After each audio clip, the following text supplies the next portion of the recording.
It's cold, yes. Hope the words don't freeze before they get out of my mouth. We are going to address some issues this evening, probably about the historical significance of our journey. It seems as though everywhere we went as a people, black people, we took information and we helped everybody with their civilization. The East Indians, the Chinese, the Japanese, the Europeans, unfortunately.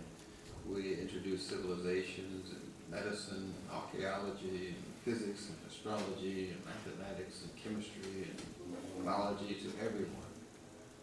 And unfortunately, we have been mistaken as someone or a group of people who just love to give, love God so much that we just love to give. And so people say, well, let's take advantage of that love they have and turn it against them. So the very thing that makes us powerful is the very thing that they use to destroy us. So they give us something else to love, their money, their trinkets, their computers, their cell phones. They're always giving us something else to love other than ourselves, which gets us in a lot of trouble. Nonetheless, we are, of course, deteriorating at a fast rate, and thus because we have some emotional problems. It's not more or less a scientific reason for what's going on with us. It's an emotional problem. People eat for emotional reasons. They don't eat because scientifically they need some vitamin A or vitamin D or calcium. They eat for emotional reasons. If you damage the people enough, you can get them to eat anything. A pig's tail, a donkey's tail, an ox's tail, a foot. You can get them to eat anything because they're emotionally damaged. They can't see clearly what they're doing. And that's what our major problem is. It's not a matter of information, it's a matter of being emotionally connected to ourselves and know that our body is so precious that we have no right to destroy it.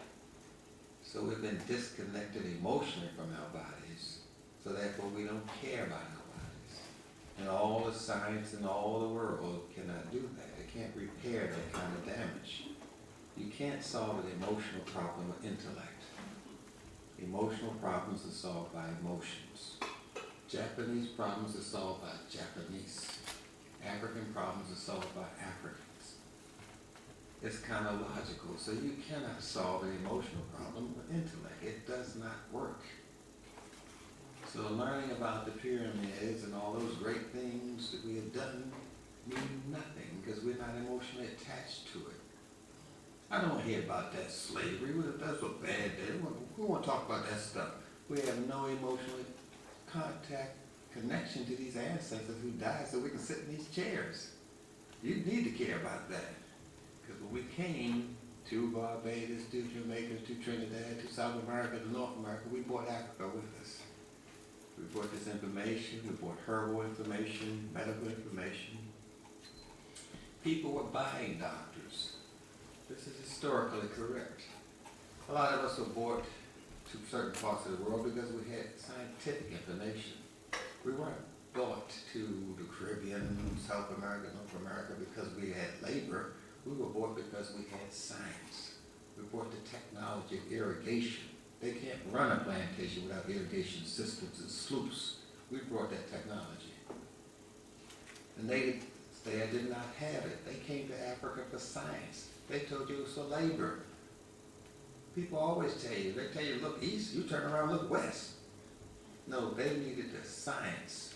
If you want to build a good culture, you get someone from a good culture to build it. So they said that we want to build a civilization, let's get some people to know how to build one. They got our teachers, they got our chemists, they got our doctors, our nurses, and they structured their civilization off of it. And they're still using our science today.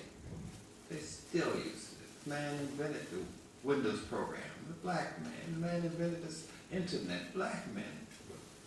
The laptop, the weed whacker.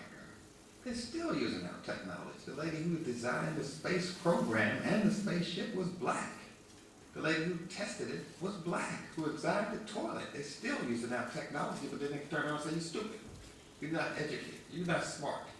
But science is what runs this world.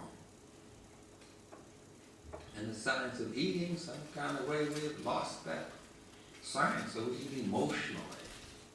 Because we're angry. We eat salt, because salt is a form of anger. We're the largest consumers of salt in the world. Salt on potato chips, salt on grapefruit. We put salt on everything because salt represents anger and frustration, you see. We emotionally eat.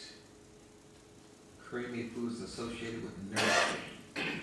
We don't have the ability to nurture ourselves and love ourselves, so we like creamy stuff. Creamy candy bars, ice cream, something that resembles breast milk. We want to be nurtured, you see. We emotionally eat because we are starving emotionally. That's what we look for all the time. You call it love, but love is emotion too, you see. So we're still searching for emotions in the wrong places with the wrong people. We were so busy looking at the icing, we forgot about the cake. So we got to go back and look at this cake. We got to look at the science of it all. We are emotionally driven, we're emotionally handicapped, we're emotionally castrated. That's why we buy CDs, because they're emotional. That's why we go to the movies, because it's emotional. That's why we look at TV, because it's emotional. That's why we buy cars, because it's emotional. They know what kind of car you want to buy. The engineers put it together for the psychologists to approve it. Said if the car looks like a fetus, they'll buy it. Because our manhood has been taken away, you see. Oh yes, that's why we sag our pants. Experiment done in New Jersey in the prison system. That's where they invented sagging. Turn it around backwards, it spells niggers. You see, it's emotional.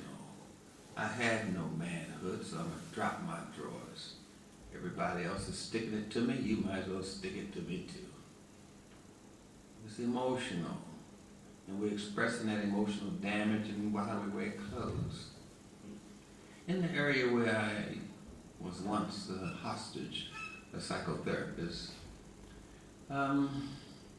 there's certain behaviors that you cannot change in an animal or in an insect or in a mineral. These things are fixed reactions, you see.